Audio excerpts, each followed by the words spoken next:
નમસ્કાર, આપ જોઈ રહ્યા છો નિર્ભય ન્યૂઝ અને હું છું આપની સાથે રીતિ. નવી સરકાર બનવા જઈ રહી છે, ગઠબંધન વાળી સરકાર બનવા જઈ રહી છે. એમની સામે કેવા પડકાર આવવાના છે તે આપણે સમજવું છે અને સાથે જે અત્યારે ગુજરાતની અંદર પણ જ્યાં નવી સરકાર બનશે તેમને લઈને કેવા ફેરફાર આવશે તે પણ આપણે જાણીએ સિનિયર પત્રકાર જગદીશ મહેતા પાસેથી. જગદીશભાઈ, આપનું ખૂબ ખૂબ સ્વાગત છે નિર્ભય ન્યૂઝમાં. નમસ્કાર. નમસ્કાર જગદીશભાઈ, પહેલા તો એ સમજવું છે કે હવે નવી સરકાર બનવા જઈ રહી છે, ગઠબંધન વાળી સરકાર બનવા જઈ રહી છે, કેવા નવા પડકાર આવવાના છે?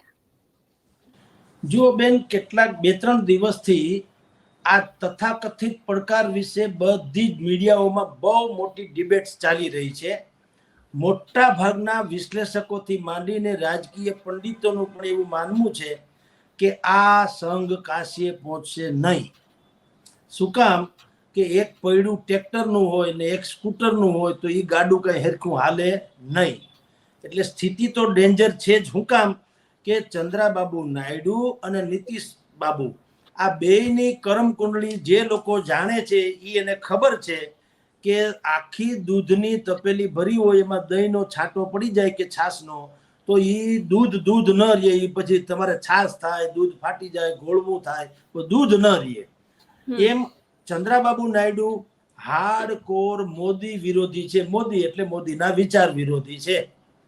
અને ચંદ્રાબાબુના જેટલા વિચારો છે એનો નરેન્દ્ર મોદી હાર્ડકોર વિરોધ કરી શકે એમ છે. દાખલા તરીકે ચંદ્રાબાબુ નાયડુ જે છે એ એમ કે છે કે મુસ્લિમોને ધર્મના આધાર ઉપર 4% અનામત આપવાનું ચાલુ રાખીશું, જેનું નરેન્દ્ર મોદીએ પ્રત્યેક ચૂંટણીની જાહેર સભામાં કીધું છે. જબ તક મેં જિંદા હું, આવીશ ત્યાં સુધી એને વાત કરેલી છે. જબ તક मैं जिंदा हूं, ओबीसी का एक भी कोटा में से एक भी परसेंटेज मैं मुस्लिम्स को उनके धर्म के आधार पे देने नहीं दूंगा, આવું નરેન્દ્ર મોદીએ કીધું.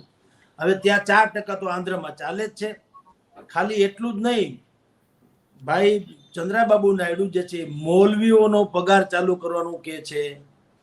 એ સ્મશાન એટલે કે કબ્રસ્તાન, ઈદગાહ એટલે કે દરગાહ અને મદ્રેસા આ બધા માટે સ્પેશિયલ જમીન જે છે એલોટ કરવાની પણ જાહેરાત કરે છે. હવે આ બધું એવું છે કે નીતિશ આપણે ચંદ્રાબાબુનું વોટર્સ જે છે, મતદારો જે છે મુસ્લિમ છે મોટા ભાગના, તો એને છૂટકા તો નહીં. પાણીમાં રહીને મગર વેર તો ન બંધાય, એટલે એને રાજી રાખ્યા વગર છૂટકો નથી. એટલે એની એક તો આ પ્રકારની માનસિકતા છે. બીજું, નરેન્દ્ર મોદીની ઉપર જ્યારે ગોધરા કાંડનો બધો બ્લેમ લાગ્યો હતો, આક્ષેપો થયા હતા, ત્યારે એનડીએમાં હતા ભાઈ ચંદ્રાબાબુ નાયડુ, એ એમાંથી જુદા થઈ ગયા. એટલું જ નહીં, એણે નરેન્દ્ર મોદીને આતંકવાદી પણ ગણાવ્યા હતા. એટલે ઘોર વિરોધી વ્યક્તિ છે. પણ અત્યારે તો બેસી ગયા ગોળ ધાણા ખાવા, એ ના નહીં. હવે ભવિષ્યમાં જે થાય એ દરેકના સમજોતા હશે અરસપરસ. એવી જ વાત છે નીતિશ કુમારની. નીતિશ કુમારને તો એટલું બધું ઠેકાઠેકી કરતા આવડે છે કે જે હાઈ જમ્પ ને લોંગ જમ્પ કરનારાને પણ પ્રેક્ટિસ લેવી પડે નીતિશ બાબુ પાસેથી. આટલી હદે એને આવડે છે. પહેલી વાત તો એ. નીતિશ બાબુ સબકે હે એવું એક બેનર આપણે વાંચીએ છીએ ત્યાં પટણામાં, જે જેડીયુના કાર્યાલયની આગળ એક બોર્ડ મોટું મારી લખ્યું નીતિશ બાબુ સબકે હે. સબકે હે એટલે કોઈના નથી એમ, એ પોતાના છે, એને ફાવે ત્યાં જાય. હવે એની વર્ષો જૂની માંગ રહી છે કે બિહારને સ્પેશિયલ સ્ટેટનો દરજ્જો આપો. અને એટલું જ નહીં, એનું બજેટ પણ ફાળવો. બજેટ છે લાખો કરોડો રૂપિયામાં. આ ઉપરાંત કેટલાક એ મલાઈદાર ખાતા જેને કહેવાય, રક્ષા ખાતું, વિત્ત એટલે નાણાં ખાતું, વિદેશ મંત્રાલય, રોડ અને માર્ગ મકાન અને ખનિજ, આ બધા મંત્રાલયો જે છે એ પોતે નીતિશ બાબુ એમ કે છે કે માગી રહ્યા છે. અત્યાર સુધી મીડિયા રિપોર્ટ્સ એમ કે છે કે એને આવી માગણી કરી. એવી જ માગણી ચંદ્રાબાબુ નાયડુની છે કે સ્પીકર મને બનાવો, સ્પીકર અમારા પાર્ટીને. અને બાકીના કેટલાક એને નક્કી કર્યું બેયે. ચંદ્રાબાબુ નાયડુ પાસે 16 ધારાસભ્યો સંસદ સભ્યો છે, નીતિશ બાબુ પાસે 12 છે. આ બંનેએ શું કીધું કે દર 4 સંસદ સભ્યએ એક મિનિસ્ટર, એટલે જો ચંદ્રાબાબુ હોય તો ચોકે 16, 4 જેટલા મિનિસ્ટર એના થાય. અને આને પાસે 12 છે એટલે 4 તેરી 12 એટલે 3 એના થાય, 7 ને 3 4 ને 3 7 મિનિસ્ટર તો કેબિનેટ દરજ્જાના પાછા, જેવા તેવાય નહીં, રાજ્ય કક્ષાએ નહીં, સ્વતંત્ર હવાલો નહીં, ફલાણું એ કાંઈ નહીં, ડેપ્યુટી કાંઈ નહીં, એની સહીથી બધું થવું જોઈએ એવા 7 ખાતા એને માંગ્યા છે. પેલી વાત તો ઈ માંગ્યા છે. પછી મીડિયા રિપોર્ટ છે. પણ આજે શું થયું છે, જે રીતે નીતિશ કુમારનું ભાષણ ખાસ કરીને રહ્યું, એમાં એને કીધું કે બોલે સો નિહાલ સત શ્રી અકાલ, તમે કયો એમ થશે, અમારે કાંઈ જોતું નથી, તમે જેમ કયો એમ અમે કરવા તૈયાર છીએ, એવું નરેન્દ્ર મોદીને ઉદ્દેશીને સ્પષ્ટપણે કીધું. અને પાછું એવું કીધું કે ભાઈ જલ્દી કરો, તમે કોઈ હિસાબે શપથ લઈ લ્યો. વાત ને આ મીંઢોળ બાંધીને ગોઠવાઈ જાવ માંડવામાં, નહીં તો ડખો થાય. એટલે એક તો વાત ઈ કરી. બીજું કે એને પાછું વિપક્ષી ખેમા ઉપર પ્રહાર કર્યો, ઈ બહુ મોટી અને સારી વાત છે. કારણ કે એક ધડો એવો માની રહ્યો છે વિપક્ષનો કે હજી 2 દિવસની વાત છે, રવિવારે સાંજે 7 વાગે કે 6:30 વાગે નરેન્દ્ર મોદી શપથ ગ્રહણ કરશે એવી વાત છે. તો આજે હજી થયો શુક્રવાર, કાલે શનિવાર, એટલે આજની હજી બપોરથી સાંજ સુધી કતલની રાત, શનિવારનો દિવસ, શનિવારની કતલની રાત અને રવિવારની બપોર, આટલો સમયગાળો છે. ત્યાં સુધીમાં નીતિશ બાબુને કમલનાથ જે છે એને સોનિયા ગાંધીને કીધું કોઈ હિસાબે મનાવી લ્યો, પટાવી લ્યો. હવે ઈ વડાપ્રધાન બનવા માંગે તો ઘોડ્યું એક વખત બેહાડી દો. વડાપ્રધાન ક્યાં જિંદગી આખી બેહાડવાના છે, પછી ટાટીઓ ખેંચી લેશું બુદ્ધિપૂર્વક. પણ હમણાં તમે એટલા માટે બેસાડી દો કે મોદીને કમસે કમ કાઢો. મોદી તો આવવાના છે. જો મોદીએ રવિવારે સહી કરી લીધી, નરેન્દ્ર દામોદર દાસ મોદી, તો એ લખી રાખો, ઈ એમ કે આપણા બધાની મરણ નોંધ ઉપરની સહી છે, માન રાખો. કારણ કે મોદીએ કીધું જ છે કે મારી 3જી ટર્મ જે છે કે 3જી ટર્મ બહુ મોટા નિર્ણયો લેવામાંથી જરાય પીછેહટ કરવાનો નથી. કારણ કે जो लोग ये मानते हैं कि मोदी की टीम को मेजोरिटी नहीं मिली है, वो मोदी को शायद पहचानते नहीं. આવું એને આત્મવિશ્વાસ સાથે આજે કીધું. એનું ગુજરાતી એ છે કે એને ચંદ્રાબાબુ કે નીતિશ બાબુ એને જે રીતે સમજાવ્યો હોય એ રીતે. પણ નરેન્દ્ર મોદી 3જી ટર્મમાં પણ પ્યોર મેજોરિટી વાળી ભારતીય જનતા પાર્ટી સરકારે જેટલા આક્રમક પગલા ભર્યા, એ 370ની કલમ નાબૂદ કરવાની વાત હોય, 3 તલાકની વાત હોય, પછી તમે જુઓ તો કાશ્મીરમાંથી જઈ પછી રામ મંદિર બનાવવાની વાત હોય, જેટલા મોટા મોટા આયામો કર્યા છે એવા જ પગલા આમાં પણ લેશે એવું એને સ્પષ્ટપણે કીધું. અને એને એ પણ કીધું કે મેં जिसने देश को लूटा है मैं उनसे पै वसूल करूंगा. હવે એમાં નરેન્દ્ર મોદી એ વિપક્ષ ઉપર જ કહે છે, કારણ કે મોદીમાં તો પાછું પોતાના ખેમામાં કઈ ઓછા ભ્રષ્ટાચારી નથી. પણ મોદીમાં બધાને ખબર જ છે કે આ તુલસીનું પાન બિયરમાં નાખી દે એટલે પંચામૃત કહીને પીવડાવવાનું કે. એટલે મોદીમાં એ ખામી છે. પણ હવે છે એ છે. હવે એ વિપક્ષો ઉપરનો જે પ્રહાર કર્યો, એટલે નીતિશ બાબુએ પણ આજે કીધું કે વિપક્ષના કેટલાક લોકો જીતી ગયા બાય પ્રોડક્ટ, એમ કીધું છે કે અઠે ગઠે આપણી ભાષામાં કહીએ તો, અથવા તો ભાગશાળી હતા ને જીતી ગયા. એ જિંદગીમાં કોઈ જીતે નહીં એવી વ્યવસ્થા કરો તમે, મોદીને કીધું. હવે પછી જિંદગીમાં ભૂલે ચૂકે આ લોકો જીતવા ન જોઈએ એટલે એનું અસ્તિત્વ તમે મિટાવી દો, એવું પાછું નીતિશ કુમારે કીધું. એટલે આજની જે બેની નીતિશ કુમાર ને ભાઈ ચંદ્રાબાબુ નાયડુ, એનું જે વક્તવ્ય હતું ને, તો વક્તવ્ય તો જીતનરામ માઝીએ પણ આપ્યું, વક્તવ્ય ચિરાગ પાસવાને આપ્યું, અપના દલવાળા બેન જે છે એને આપ્યું. પણ એ બીજું બધું ઠીક. આ બેના પ્રવચનથી ગુજરાતની આખા દેશની કોટી જનતાએ કમસે કમ રાહતનો શ્વાસ તો લીધો છે કે આયેંગે તો મોદી હી.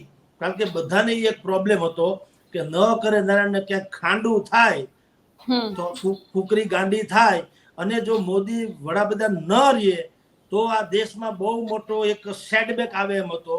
એટલે અત્યારે એવું લાગે છે કમસે કમ કે આયેંગે તો મોદી હી, પછી જે થાય એ પડશે એવા દેવાશે. હા બેન, આ સાથે જ મંત્રીમંડળનું નવી રચના થશે. ગુજરાતમાં શું લાગે છે, કેવા નવા જૂનીના એંધાણ થવાના છે? કોને જેકપોટ લાગશે, નામ કપાશે? હા બેન, આપને કહી દઉં, ગુજરાતમાં આખો ઘાણવો દાજી ગયેલો છે. એટલે ઠામુકું બદલવું પડશે, તળિયાથી નળિયા સુધીનો બધો જ ફેરફાર કરવો પડશે. ન કરે તો હજી સહન કરશે ભાજપ, ન કરે તો આપણે કઈ એમ કઈ કોઈ કરે નહીં. એ તો એને ફાવે એમ કરે છે, અમથાય ફાવે એમ જ કર્યા, એટલે તો આ હાલ એના થયા છે. પણ ધારો કે એ ફેરફાર નહીં કરે તો ભારતીય જનતા પાર્ટીની હાલત પણ અત્યારે જે કોંગ્રેસની છે એના જેવી થઈ શકે એમ છે. કારણ એવું છે બેન, આપણને કાંઈ કોઈ નડતા નથી, આપણે એવું કંઈ કામે નથી હોતું કે એ નડે. પણ વાસ્તવિકતા શું છે? ભારતીય જનતા પાર્ટીની જે ઓળખ છે, કેડર બેઝ પાર્ટી, શિસ્તબદ્ધ પાર્ટી, પછી અંત્યોદયનો ઉત્થાન ઉત્કર્ષ, એટલે કે છેવાડાના લોકોનો ઉત્કર્ષ, એનો ભલું થાય એવી વાત પંડિત દીનદયાળ જે કરેલી, તો એની વાત ઉપરથી આ ભારતીય જનતા પાર્ટીનો જન્મ થયેલો છે. અટલ બિહારી વાજપેયીએ મુંબઈની ચોપાટી ઉપરથી 1980માં જ્યારે આ પાર્ટીની સ્થાપના જનસંઘમાંથી અલગ કરીને કરી, ત્યારે વાત એવી હતી કે અમે ટ્રસ્ટીશીપથી આ ચલાવશું, એટલે કે માલિક ભાવથી નહીં. સરકાર અમને જે ચલાવવાનું મળે છે એ અમે એક ટ્રસ્ટીશીપથી અમે ચલાવશું કે ભાઈ ઈશ્વરે અમને આ તક આપી છે કે અમારા હાથે કોઈનું ભલું થાય. હવે એ વાત હતી અટલ બિહારીની હારે બધી હોય ગઈ એમ કે તો ચાલે. પછીનો ભાજપ જે થયો એ ભાજપ થઈ ગયો કોર્પોરેટ કલ્ચર જેવો. એ ભાજપને શું થયું? નફો એ અમારે ગ્રાહકોનો સંતોષ નહીં, અમારો નફો એ જ ગ્રાહકો, એમ સમજી લો. એને આપણે સામાન્ય નિયમમાં એવું હોય કે ભાઈ ગ્રાહકોનો સંતોષ એ જ અમારો નફો, એવો એક આદર્શ વાક્ય છે, વેપારીઓ લખે છે. પણ અહીંયા એવું નથી. ગ્રાહકોનું જે થાય એટલે કે જે પ્રજાનું જે થવું થાય, અમને નફો, અમારા કેસમાં અમારી એક સીટ ઓછી થવી ન જોઈએ, અમારે એક રાજ્યમાંથી સરકાર પડવી ન જોઈએ. પડતી હોય તો ગમે એમાંથી ખરીદી લ્યો, પછી આપણી વિચારધારા સહમત હોય કે ન હોય, આખી જિંદગી આપણને ગાળ દીધી હોય, પણ હવે એ કોઈ હિસાબે ઘોડી વળીને આપણામાં આવતો હોય, એના સ્વાર્થે આવતો હોય તો પણ લઈ લ્યો ને આપણાને પડતા મૂકો એમ. હવે જે આપણા એટલે ભારતીય જનતા પાર્ટીના, તો એ જે ઓરિજિનલ જનસંઘી અને ભારતીય જનતા પાર્ટી છે, હું કેટલાક નામ બોલું એટલે આપણા વ્યુઅર્સને ખબર પડે કે ઓરિજિનલ એટલે શું.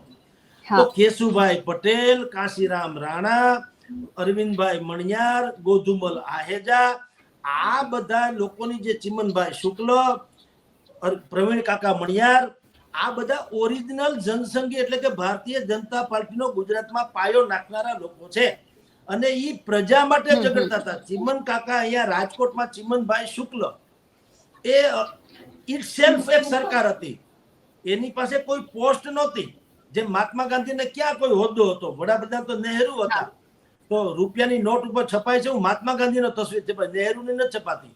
એવી રીતે ચિમનભાઈ શુક્લ, એની પાસે લીગલી કોઈ પોસ્ટ નથી, પણ લોધાવડ ચોકમાં તમે એની ઓફિસે પહોંચી જાઓ ને તમારું કોઈ પણ દુઃખ દર્દ હોય, એ પછી ગમે તેની સામે હોય, પોલીસ કમિશનર હોય કે કલેક્ટર હોય, જેની સામે હોય એની ચિમનભાઈ શુક્લની એક વખત તમે છાળ પકડી લીધી અથવા એની ઓફિસમાં તમે પહોંચી ગયા એટલે તમને ઓન ધ સ્પોટ ન્યાય મળી જાય. એવી ભારતીય જનતા પાર્ટીની છાપ જે હતી એ કેટલાય વર્ષો સુધી ચાલી. હવે આખું બદલાઈ ગયું છે ચિત્ર, કે હવે તો જે એક સત્તા સ્થાને આવેલા વ્યક્તિની ગુડ બુકમાં તમે રહ્યો તો પ્રજા ઘેર ગઈ, આદર્શ ઘેર ગયા, નીતિ નિયમ ઘેર ગયા, કોઈ પણ પ્રકારનું કાંઈ નહીં.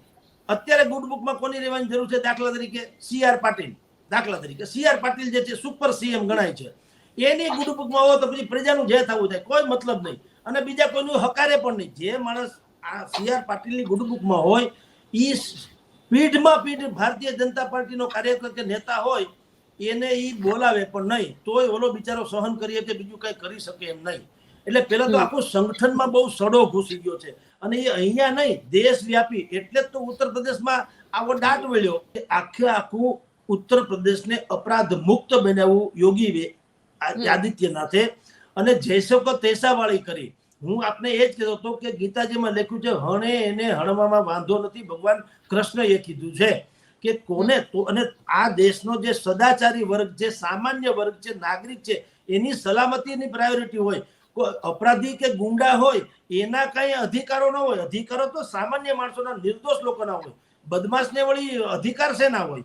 તો યોગી આદિત્યનાથે એન્કાઉન્ટર કર્યું, બુલડોઝર ચલાવ્યા, અને એ જે જમીનો હડપ કરી હતી, હજારો એકર જમીન, મકાન, સંપત્તિ ઇત્યાદિ, એ બધું જ કબજે કરી અને ગરીબોના આવાસ બનાવ્યા.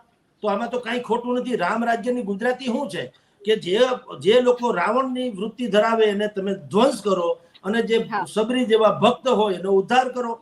તો યોગી આદિત્યનાથે એ તો કીધેલું, એવું જ કર્યું છે.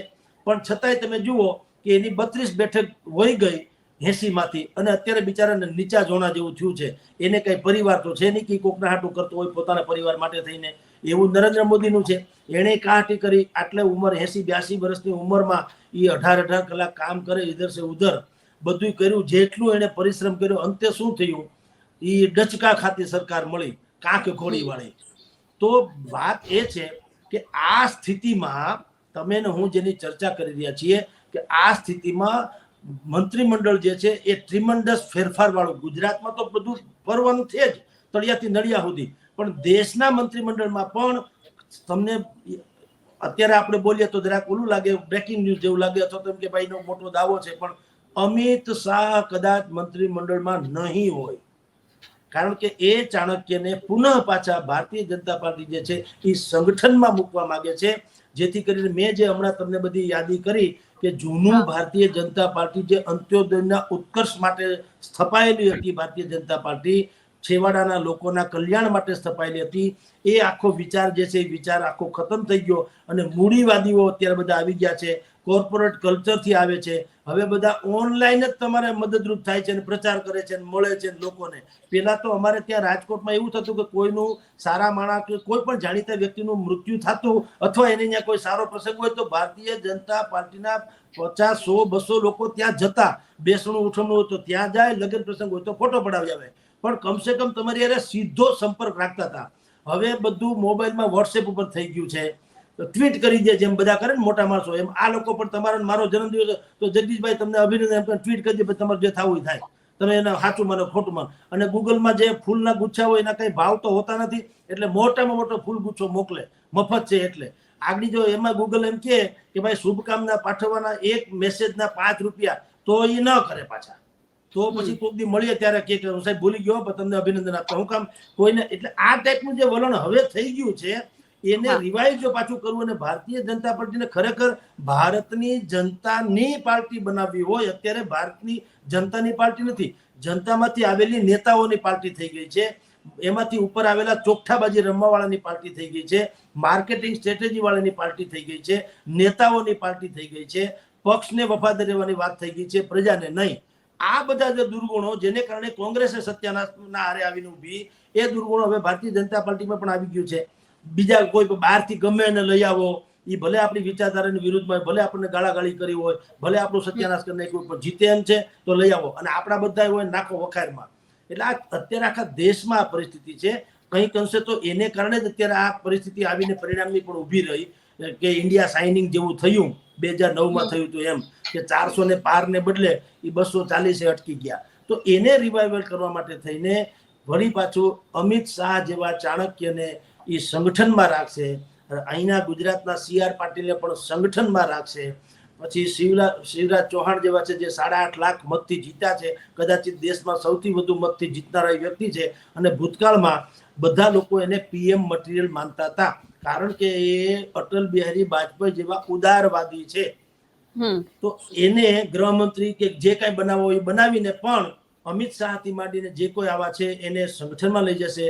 પરસોત્તમભાઈ રૂપાલા પણ એને સંભવ છે કે ભારતીય જનતા પાર્ટીના ગુજરાતના પ્રદેશ બનાવવામાં આવે પાછા, અથવા તો રાષ્ટ્રીય ઉપાધ્યક્ષ બનાવવામાં આવે, બેમાંથી એક. એ શું કામ કે એની ઓરેટરી એટલે કે બોલવામાં, ભલે આ વખતે લચ્છો થઈ ગયો ને ક્ષત્રિય આંદોલન એ બધું જવા દો, ભૂલ તો દરેકથી થાય, પણ ઓવરઓલ તમે જુઓ તો એની ઓરેટરી એ બહેતરીનમાં બહેતરીન ઓરેટરી છે. એને તમને સાંભળવા ગમે, જેમ કોઈ લોક સાહિત્યકારને સાંભળવા ગમે તમને, એવી જ રીતે પરસોત્તમભાઈ રૂપાલાને સાંભળવા ગમે. તો એટલે અમિત શાહ, CR પાટીલ ભાઈ, આપણા પરસોત્તમભાઈ રૂપાલા, એવા લોકોને સંગઠનમાં લઈ આવવામાં આવશે જેને સંગઠન ઉપર પકડ હોય તેવું. અને ગુજરાતના પ્રધાનમંડળમાં કેટલાક ક્ષત્રિય સમાજના લોકો, કેટલાક OBC જેને કહે છે એ વર્ગમાંથી આવનારા લોકો, અને મુખ્યમંત્રી પદે પણ એવી વ્યક્તિ કે જે વ્યક્તિ એનું કોઈ જૂથ ન હોય, એ કોઈ જૂથના ન હોય. વજુભાઈ વાળા વિશે એમ કહેવાતું હતું એક જમાનામાં, વર્ષો સુધી નાણામંત્રી રહ્યા, ભારતીય જનતા પાર્ટીના પ્રદેશ અધ્યક્ષ રહ્યા, પછી કર્ણાટકના રાજ્યપાલ રહ્યા. એની રાજનીતિ આવી રહી છે. વજુભાઈ કોઈના નહીં અને કોઈ વજુભાઈનું નહીં, એટલે એ બધાના, પણ આમ કોઈના ઇન્ડિવિજ્યુઅલ કોઈના નહીં, એનું કોઈ જૂથ નહીં. એ રિહાઈને 10 ધારાસભ્યો એની હારે આવી જાય, ખેમો થાય ને ખજૂરા હજુરો કરે, એવું કાંઈ નહીં. વજુભાઈ એટલે વજુભાઈ, ઇન્ડિવિજ્યુઅલ, એ બધાના. એવું કોઈ પાત્ર અત્યારે આમ તમે જુઓ તો x chief minister Vijaybhai Rupani છે.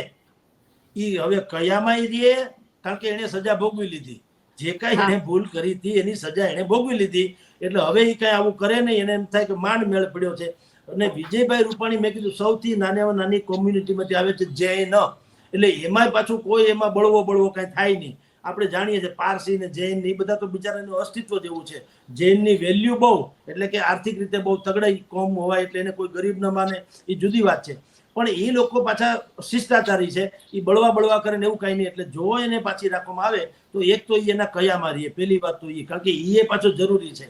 પરસોત્તમભાઈ રૂપાલા હોય કે પરસોત્તમભાઈ સોલંકી હોય, એ બધાને તમે, આ તો વાત છે એ બધાને પાછા જૂથ છે. તો પરસોત્તમભાઈ સોલંકી શું છે, ભલે મિનિસ્ટર બન્યા ત્યારથી તમે મને ગુજરાતમાં એક પણ માણસને બતાવો કે એવો કયો નિર્ણય છે જેમાં પરસોત્તમભાઈ જુદા કરી આવ્યા હોય કે એની સહીથી આ નિર્ણય થયો, આજ સુધી કોઈને ખબર નથી. એ મંત્રી છે એને ખબર છે, સરકારને ખબર છે, પ્રજાને કઈ ખબર નથી, કોઈને મતલબ નથી. અત્યારનું આખું અડધું પડધું પ્રધાનમંત્રી, તમારી જાણ કરતા અચ્છા મીડિયા કર્મીને તમે પૂછો કે અત્યારે ગુજરાતના પ્રધાનમંત્રીમાં મંત્રીઓની સંખ્યા કેટલી છે ટોટલ, એ અડધા પ્રધાન ખબર નહીં હોય.